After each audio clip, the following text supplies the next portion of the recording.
আসসালামু আলাইকুম everyone, welcome জানাচ্ছি নতুন আরও একটি ব্লগে। আজকে আপনাদেরকে নিয়ে যাব আরএফএল শোরুমে। তো চলুন আরএফএল শোরুমে কী কালেকশন নিয়ে আসছে, ওরা নতুন নতুন কী কালেকশন নিয়ে আসছে এটাই আপনাদের সাথে শেয়ার করার চেষ্টা করব। আর সাথে আমি কী কেনাকাটা করেছি ওগুলো আপনাদের সাথে শেয়ার করব।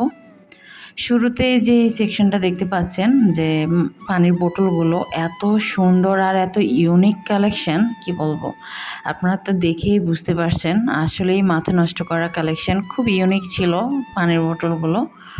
আর এই সেকশানে কিছু কাচের জিনিসপত্র আছে, সিরামিক্সের কিছু জিনিসপত্র, এগুলো তেমন একটা ভালো লাগেনি সব সময়ের মতোই যেগুলো থাকে। আর এদিকে আছে কিছু গ্লাস, তারপর হচ্ছে পানির মগ, চায়ের কাপ। এগুলো খুব কালারফুল ছিল, দেখতে অনেক বেশি ইউনিক ছিল। এই যে মগটা দেখতে পাচ্ছেন, এই মগটা আসলে অনেক বেশি কিউট ছিল। এটার হ্যান্ডেল সিস্টেমটা অনেক বেশি কিউট লেগেছে আমার কাছে, অনেক বেশি স্টাইলিশ লেগেছে। এটার মধ্যে কিছু কালারও আছে, কয়েকটা কালারও আছে এখানে। আর এইদিকে কিছু মাগের কালেকশন আছে, এগুলো সব সিরামিক্সের কালেকশন। আর এখানে কিছু চায়ের কাপ আছে, এই চায়ের কাপগুলো আসলে দেখতে বেশ সুন্দর। আমি এখান থেকে নিয়েছি একটা, আপনাদের সাথে শেয়ার করব কি কিনেছি এখান থেকে, এই শোরুমটা থেকে অবশ্যই আপনাদের সাথে শেয়ার করব।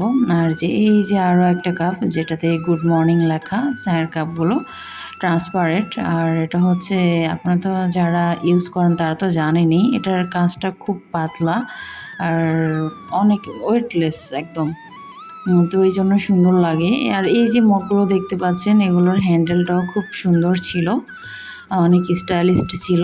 আর এই সেকশানে কিছু কাচের পানির গ্লাস ছিল, এদিকে কিছু অর্গানাইজার ছিল, এয়ারটাইট কিছু বক্স ছিল এদিকে। এগুলো বেশ দাম মোটামুটি আমার কাছে আসলে মনে হয়েছে একটু বেশি। আরএফএলের শোরুমের জিনিসগুলোর দাম একটু বেশিই হয় কেন জানি। আর হচ্ছে এই দিকে কিছু হ্যান্ড ওয়াশ রাখার ছিল। আর এদিকে কিছু আপনারা আলু, পেঁয়াজ, রসুন, টুকিটাকি বাজার অর্গানাইজ করার জন্য এগুলো ইউজ করতে পারেন। এই যে এদিকে ওয়ার্ড্রোবের কালেকশন, তারপরে হচ্ছে কর্নার ছিল, ভেজিটেবলস র্যাকগুলো ছিল এদিকে। আর এই সাইডটাতে চেয়ার টেবিল ছিল হিউজ পরিমাণে। এগুলো যদিও আগেরই কালেকশন, নতুন কোনো চেয়ারের কালেকশন আসেনি, এগুলো তো আগে থেকেই দেখতে পাচ্ছি। আর এদিকে কিছু জার আছে, স্পাইসি জারগুলো আছে কিছু এদিকে, এগুলো সবই হচ্ছে প্লাস্টিক। আর এই যে এই সেকশনটাতেও কিছু জার রাখা আছে। আর এই সেকশানে কিছু টুল রাখা আছে, বাচ্চাদের টয়েস রাখা আছে, হিউজ পরিমাণ টয়েস ছিল বাচ্চাদের, অনেক সুন্দর সুন্দর। যাদের বেবি আছে আপনারা চাইলে এখান থেকে টয়েসগুলো কালেক্ট করতে পারেন, যদিও দাম একটু বেশি কিন্তু গুণগত দিক থেকে মান থেকে অনেক ভালো। আরএফএলের প্রোডাক্ট আসলে যদিও একটু বেশি এক্সপেন্সিভ, টাকা একটু বেশি খরচ হয়ে যায় কিছু কেনাকাটা করতে গেলে, কিন্তু এগুলা মানের দিক থেকে ভালো, এটা অন্তত গ্যারান্টি দিতে পারি। আর যারা ইউজ করেন সবসময় আরএফএলের জিনিস তারা তো জানেনই। আর এদিকে কিছু ওয়াল হুক ছিল, বিভিন্ন হরেক ডিজাইনের কিছু ওয়াল হুক ছিল এদিকে। আর এদিকে বেবিদের কিছু ব্রাশ ছিল,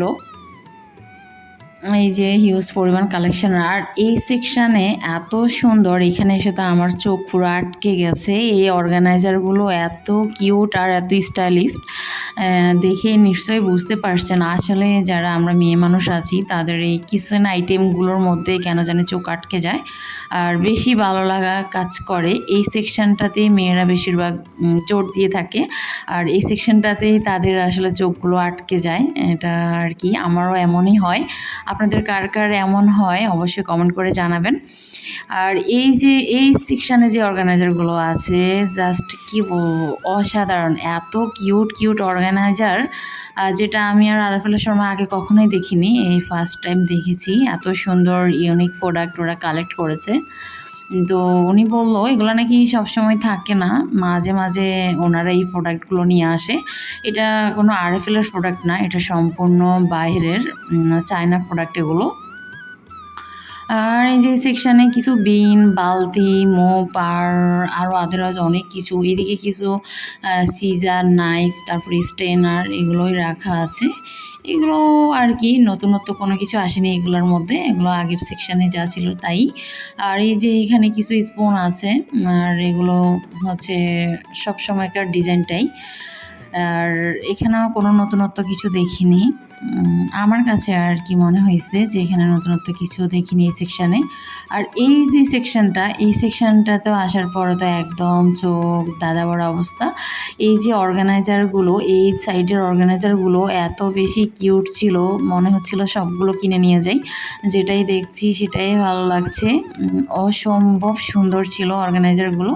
এগুলো আসলে আপনারা এক একজন এক এক পারপাস ইউজ করতে পারেন। কেউ ড্রেসিং টেবিলেও আপনার আর অ্যাক্সেসরিজগুলো সাজাতে পারেন, অথবা কেউ কিচেনে, বেডরুমে, ডাইনিংয়ে। আসলে এগুলো হচ্ছে এমন কিছু অর্গানাইজার যেগুলো আপনারা যেখানে খুশি সেখানে ইউজ করতে পারেন, আপনার মন মতো ইউজ করতে পারেন। এটাই হচ্ছে কথা। কিন্তু প্রাইসটা একটু বেশি, এটার প্রাইস অলমোস্ট প্রায় 350 টাকার মতো ছিল। কিন্তু জিনিসটা দেখতে অনেক বেশি ইউনিক ছিল আমার কাছে মনে হয়েছে। আমি এই প্রোডাক্টগুলো আসলে শোরুমে দেখিনি আগে, এই ফার্স্ট আজকে দেখতে পেয়েছি। তো সেই জন্য আপনাদের সাথেও একটু ভিডিও ক্লিপস শেয়ার করেছি। এই যে অর্গানাইজারটা, এটাও বেশ চমৎকার ছিল। আর কালারগুলো যথেষ্ট স্ট্যান্ডার্ড ছিল, কালার এবং তাদের অর্গানাইজারগুলো, ফিনিশিংগুলো সব মিলিয়ে জাস্ট অসাধারণ ছিল। আসলে আমার কেন জানি মনে হয় কিছু জিনিস যদি সুন্দর হয় বা ভালো হয়, সেটার দাম একটু বেশি হলে মনে হয় না তেমন একটা কষ্ট হয় গায়ে লাগার মতো, তাই না? তো হচ্ছে কে কে আমার এই কথার সাথে একমত অবশ্যই জানাবেন। আর এই যে সেকশানে কিছু অর্গানাইজার ছিল, বাস্কেটগুলো যেটা এত কিউট, ডলের একটা স্টিকার লাগানো ছিল কিছু প্রোডাক্টের মধ্যে। এই সেকশানে নন স্টিকের হাঁড়ি পাতিল এগুলো আর তেমন একটা দেখাইনি আপনাদেরকে, এর বিস্তারিত আর নাই বলি। আর এই সেকশানে এই যে মিল্ক ফ্যান বলেন বা টিপট বলেন, এটা কিন্তু বেশ ভালো লেগেছে, তবে দামটা তুলনামূলকভাবে অনেক বেশি। এটা প্রায় অলমোস্ট 680-70 এমন হবে মেবি। সব প্রোডাক্টের আসলে দাম মনে নেই, এত প্রোডাক্ট এই শোরুমটাতে ছিল, সব কিছুর নাম মনে রাখার মতো অবস্থা নেই। আর এই সেই ভাইরাল প্লেটটা যার জন্য শোরুমে ঢোকা, যে অনলাইনে এত বেশি ভাইরাল হয়েছে এই প্লেটটা, কী বলবো, যার জন্য আপনাদের সাথে একটু শেয়ার করলাম। এই আরও একটি ভাইরাল প্লেট, এটাও আপনাদেরকে দেখিয়ে দিলাম একটুখানি। কথা বলতে বলতে ভিডিওর একেবারে শেষ প্রান্তে। সবাই ভালো থাকবেন, সুস্থ থাকবেন, আল্লাহ হাফেজ।